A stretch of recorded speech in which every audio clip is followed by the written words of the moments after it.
Ton cerveau t'a déjà fait ça. T'amener dans le passé pour te faire, on va dire, l'inventaire de tout ce que t'as raté, ou bien au contraire, aller dans un futur catastrophe digne de Spielberg.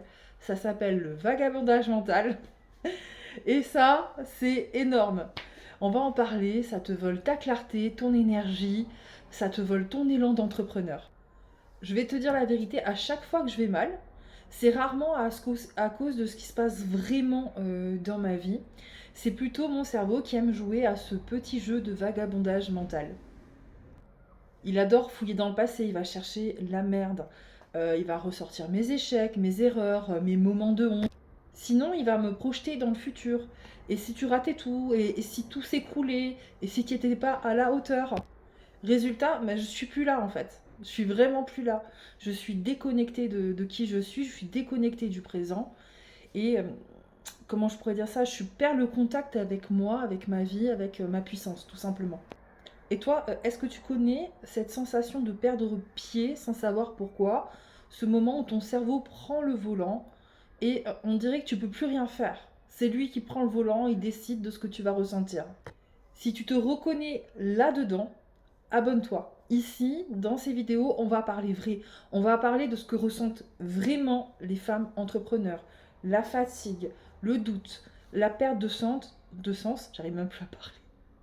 La perte de sens et comment on va revenir à soi puissamment.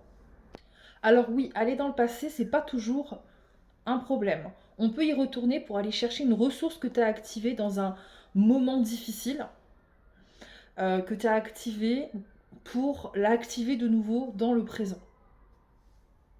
Tu peux aller aussi dans le futur, mais là, pas pour t'inventer un drame qui n'arrivera peut-être jamais, mais vraiment pour visualiser un futur idéal où tout se passe bien, où tu réussis, où tout est cool. Si tu es capable d'imaginer le pire, tu es capable d'imaginer le meilleur.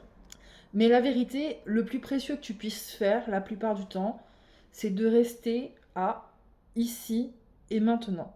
Et ensemble, on va voir plusieurs chemins possibles et il y en a sûrement plein d'autres. Il y en a peut-être des milliers. Le tout, c'est que tu trouves le tien. Le plus important, pour moi, c'est les moments de silence avec toi, soi, de solitude. C'est vrai qu'on vit dans un monde hyper connecté et on a très peu de temps de silence avec soi-même.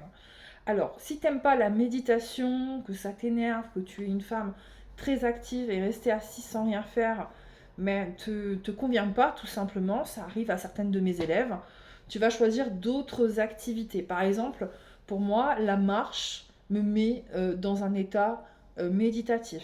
Cuisiner des recettes que je connais par cœur me met dans un état méditatif.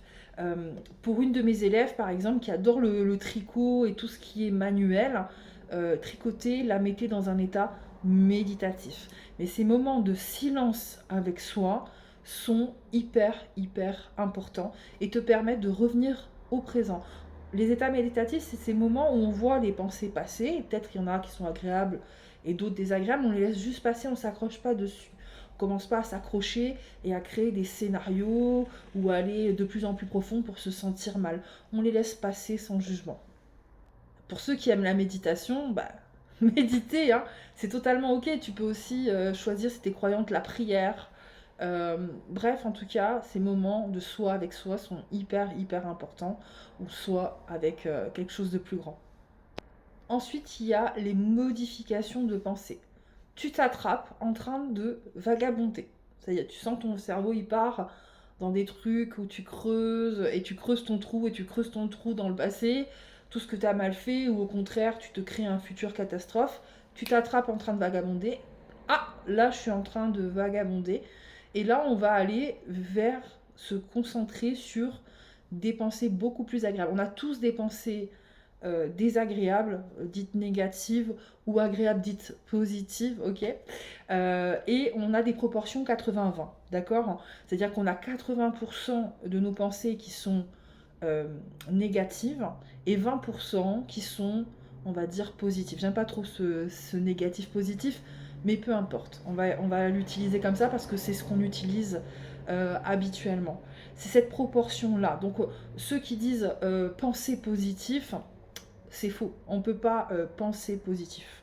On a les deux et en plus, on a 60 000 pensées par jour et il y en a 48 000 qui sont désagréables ou négatives. Et on a donc 12 000, si j'ai bien compté, vous me direz, 12 000 qui sont plutôt agréables, donc positives. Et le travail, c'est vraiment d'aller se concentrer sur des choses agréables. C'est un effort, hein, parce que du coup, on est submergé euh, par des pensées qui sont désagréables quotidiennement, toi, moi, les autres. Alors ceux qui disent moi j'ai jamais de pensée négative, c'est faux, tout le monde en a. Tu vas avoir bien entendu, je suis sûre que tu l'attendais, le mouvement. Ton corps il est dans le présent. L'activer, ça te permet tout simplement de revenir dans le présent. Et pour toutes celles qui sont plus corporelles, il y a 3 profils qui le sont. Je vous recommande vraiment le mouvement, d'aller marcher, danser, faire quelque chose qui vous ancre dans le présent. Et le mouvement, c'est parfait pour vous. Tu peux aussi aller contrer du coup ta visualisation catastrophique du futur. Tu peux aller chercher justement une visualisation du futur idéal qui va générer dans le présent une concentration sur tes pensées en fait agréables et positives. Si tu es capable d'imaginer le pire, tu es capable d'imaginer le meilleur. Et là, tu vas te concentrer à visualiser ton futur idéal. Tout se passe bien, etc. Et dans le présent, ça va avoir un impact. Bien entendu, je ne pouvais pas passer là-dessus. Tu as la lecture. Alors, pas n'importe laquelle, c'est une lecture qui va te nourrir, qui va t'ouvrir. Pas une qui va te pousser à te comparer ou au contraire qui va t'effrayer, etc. C'est vraiment une lecture qui est nourrissante. Elle te remet dans le présent.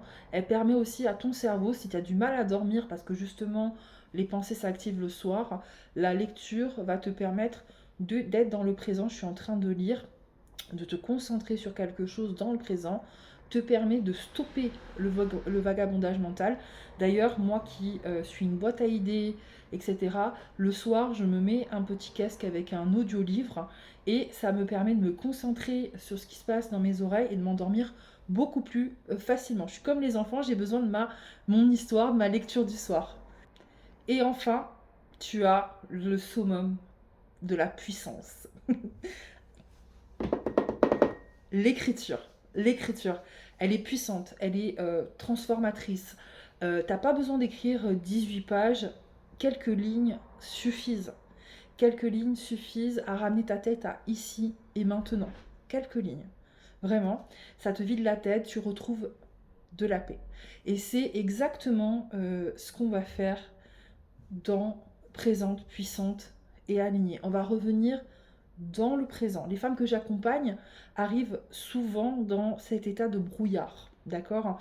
Elles vont avoir la tête qui tourne, elles vont avoir leur cœur qui est éteint, elles vont avoir un corps épuisé aussi. Et en quelques semaines, elles réapprennent à être ici, à sentir, à respirer, à redevenir le centre de leur vie. Elles vont apprendre à non plus être les passagères de leur mental, elles vont reprendre le volant en fait. Et leur business va changer, leur énergie va changer, et leur relation à elles-mêmes aussi va changer. Ça va être juste incroyable. Donc si tu sens que ton cerveau te fatigue, vraiment, il te fatigue, t'as besoin de retrouver de la clarté, t'as besoin de calme, t'as besoin d'un ancrage intérieur. Tu peux postuler en dessous dans Présente, Puissante et Alignée. Le lien est juste en dessous en commentaire. Alors, c'est pas un truc automatique, ok? Tu vas tomber sur un questionnaire qui va te permettre à toi, comme à moi, de faire le point sur où tu en es. Et ensuite, ça va être un échange de femme à femme. Je vais te contacter, que ce soit par message ou par téléphone. Et on va prendre le temps ensemble d'échanger pour voir si je suis la bonne personne pour toi, pour t'accompagner. Si c'est le cas, je te le dirai et on commencera un accompagnement ensemble. Si ce n'est pas le cas, je te donnerai des pistes pour avancer. Tu ne seras jamais seul. Souviens-toi que ton cerveau est un outil, c'est pas ton maître. Quand il part en vrille, tu peux le ramener doucement à ici et maintenant. Je te souhaite le meilleur pour cette journée. Let's go girl!